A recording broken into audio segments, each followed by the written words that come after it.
ఈ దేవాలయము గుహలు సొరంగ మార్గాలతో ఉంటుంది. చాలా పవిత్రమైనది, చాలా ప్రసిద్ధమైనది, చాలా పురాతనమైనది. కొన్ని వేల సంవత్సరాల చరిత్ర ఈ దేవాలయానికి ఉంది. ఇక్కడ మనకు కనిపించేది ఒక మామిడి చెట్టు. అక్కడికి వెళ్ళి ఆ చెట్టు కింద ఏముందో తెలుసుకుందాం. ఈ మామిడి చెట్టు కింద పెద్ద సొరంగ మార్గం ఉంది. ఈ సొరంగ మార్గంలో ఒక మనిషి నిలబడితే మినిమము 5.5-6 ఫీట్లు హైట్లో వెడల్పులో ఉంటుంది. ఈ మామిడి చెట్టు పురాతనమైనది కాదు, ఈ మధ్యలో పెట్టినటువంటిది. ఎందుకు పెట్టినామంటే ఇది ఒక సొరంగ మార్గం. ఈ సొరంగ మార్గము ఒక పిల్లలు ఇక్కడ ఆడుకునేటప్పుడు, పిల్లలకు ఇక గ్రౌండ్లో క్రికెట్ ఆడుకుంటుంటే ఆ బాల్ ఇక్కడ రావడం, ఇక్కడ పడితే ఇక్కడ వాళ్ళకు పిల్లలకు బాల్ పడిన స్థలం లోపల ఒక చిన్న రంధ్రం ఒకటి కనిపిస్తుంది. ఒక 1/2 ఇంచు అంత వెడల్పులో కనబడుతుంది.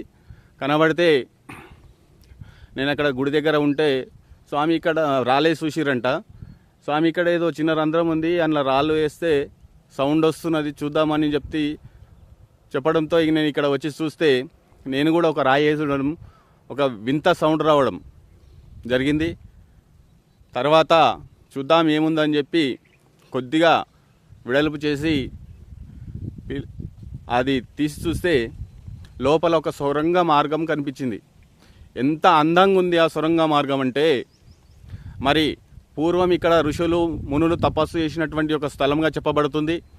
మరి ఆ మునులు ఋషులు తిరిగినరా, మరి దేవతలు తిరిగిరా, ఎవరు తిరిగిరో అంతవరకు తెలియదు నాకు.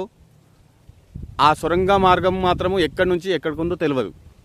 అయితే ఈ సొరంగ మార్గము ఇలాగే ఓపెన్ ఉంచితే లేనిపోని సమస్యలు వస్తాయని చెప్పి మేము అక్కడ ఒక మామిడి చెట్టు పెట్టి, ఒక గుర్తుగా ఇక్కడ కనిపించింది మాకు అని తెలవడానికి ఒక మామిడి చెట్టును పెట్టి, ఆ మామిడి చెట్టు మొత్తం రాలేసి చుట్టూ కంప వేసి కంచెగా ఏర్పాటు చేసి ఉంచడం జరిగింది.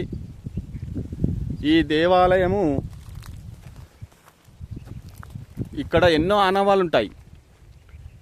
ఈ నందీశ్వరుడు వచ్చి ఇక్కడ రంకెలేసి దుంకులాడినని చెప్తారు. మరి ఆ యొక్క గుర్తులు చాలా ఉంటాయి ఈ పొదల గట్టున, ఆ గుడి చుట్టుముట్టు.